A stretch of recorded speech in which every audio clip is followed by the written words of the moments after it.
Saya beralih kepada subsidi petrol RON 95 untuk T15.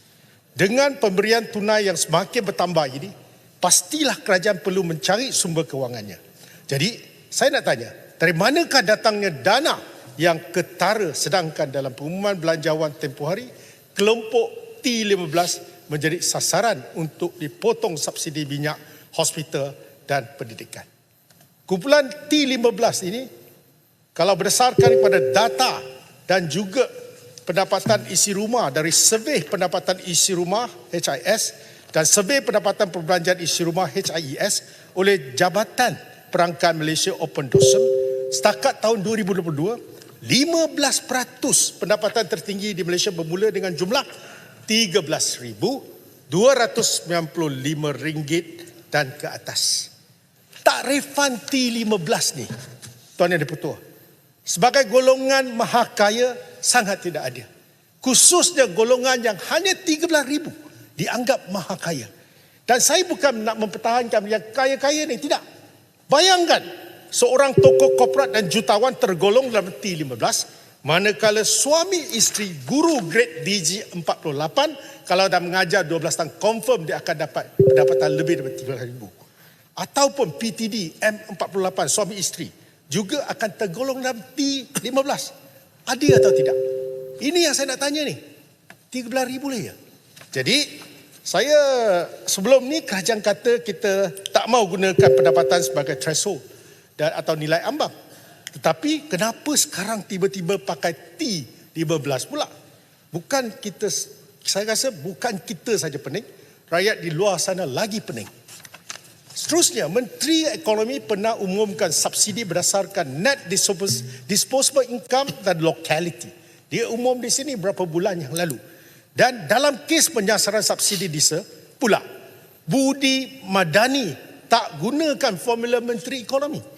Dan ini memang bagi saya sedikit sebanyak kepada golongan yang berpendapatan hanya 13,000 ni, T15, dikatakan tak layak untuk subsidi RON 15, sedangkan Budi Mandani gunakan kriteria pendapatan iaitu 100,000 setahun, 100,000 setahun, ringgit setahun, dan bersamaan dengan 8,333 ringgit sebulan. Kenapa tiada konsistensi dalam hal ini? Kemarin pula Menteri Ekonomi kata kerajaan rancang untuk kenakan 2 harga berlainan bagi RON 95 di stesen petrol apabila subsidi pukal dimansuhkan tahun depan. Dia kata juga akan ada harga yang tidak bersubsidi untuk golongan T15, manakala baki 85% rakyat masih akan membayar harga bersubsidi. Media melaporkan subsidi petrol dinaikkan, subsidi petrol ditarik, kerajaan sedia berdepan reaksi awam. Kerajaan akan kena pasti siapa dalam golongan T15 kelak, kata Menteri. Sekiranya mau letak 2 harga bagi RON 95, maka kena ada satu mekanisme atau cara di stesen petrol untuk kena pasti siapa T15. Kepala otak kita kena tengok cap muka dia. T15, T85 dan siapa lagi baki 85% sama ada melalui MyCard ataupun cara lain atau sistem pengenalan lain. Jangan kita lupa, kerajaan sepatutnya mengambil iktibar kegagalan kerajaan PH pada tahun 2018 hingga 2020 selama 22 bulan telah tidak dapat menzahirkan satu mekanisme pemberi subsidi petrol walaupun 25 juta ringgit telah dibelanjakan dan dibayar pada sebuah syarikat perunding. Ini hakikat.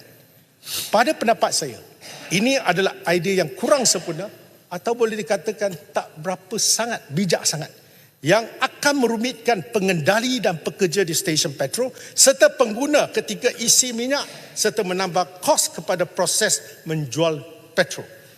Kenapa pula 85% rakyat dan stesen petrol dirumitkan hanya sebab mau kenakan pada 15% yang lain? Sekiranya kerajaan sudah kena pasti siapa dalam golongan T15, kenapa pula kerajaan tidak kenakan saja levy petrol ke atas golongan ni ketika mereka memperoleh road tax? Selain mengenal pasti golongan T15, kerajaan juga boleh kenakan levy petrol ke atas kenderaan petrol baru yang menilai lebih daripada 300,000. Ini sebagai contoh. Ya. Katakan setiap kenderaan golongan T15 akan diisi minyak 50 liter seminggu atau sekitar RM2,600 liter setahun.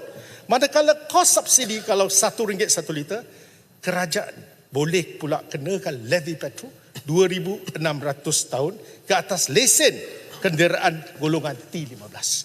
Sekiranya mereka benar-benar dari golongan T15 atau mampu membeli kereta melebihi RM300,000, saya rasa ia tak akan jadi masalah untuk mereka membayar RM2,600 ni bagi setiap kenderaan yang mereka miliki. Dengan cara ini, kita hanya perlu ada satu harga petrol bersubsidi di stesen minyak dan kerajaan masih akan mengutip wang sebagai kos subsidi bagi golongan T15. Satu lagi kaedah ialah kaedah yang sedang digunakan untuk budi madani bagi harga diesel, di mana harga diesel diapungkan tetapi 85% rakyat Malaysia yang layak akan menerima bayaran bulanan. Saya pun tidak faham dari mana datangnya konsep T15 ini.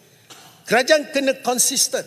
Tak boleh sekejap gunakan T20, kemudian T15, T18 dan akhirnya T15 ni terus digelar sebagai golongan mahakaya. Saya anggap pasangan guru grade DG48 ke atas dikategorikan sebagai T15 dan dianggap sebagai mahakaya adalah tidak adil bagi pasangan suami isteri yang rajin bekerja ini. Saya beri contoh. Kalau isteri saya tak kerja, saya tak sampai 13,000. Apakah dengan ada dasar ini? Isteri jangan kerja. Sebab apa? Kita rajin kerja, kita akan dihukum. Ini kesannya. Saya minta di luar sana dia akan faham PTD, cikgu-cikgu. Kebanyakan dalam lingkungan mahakaya ni, sebenarnya mereka tidak kaya. Itulah yang saya nak katakan di sini. Dan kita tak sepatutnya menghukum mereka. Dan saya nak bayangkan gaya hidup orang kaya dengan pasangan cikgu. Macam mana boleh kita samakan? Memang lain. Dan kerajaan kata sekarang kereta mewah berharga RM500,000, RM500,000. Sisinya rendah kerana struktur road tax sudah lain. Perlunya anjakan paradigma yang baik dalam isu ini, bukannya menyebabkan kucak kaca di stesen minyak disebabkan T15 ni.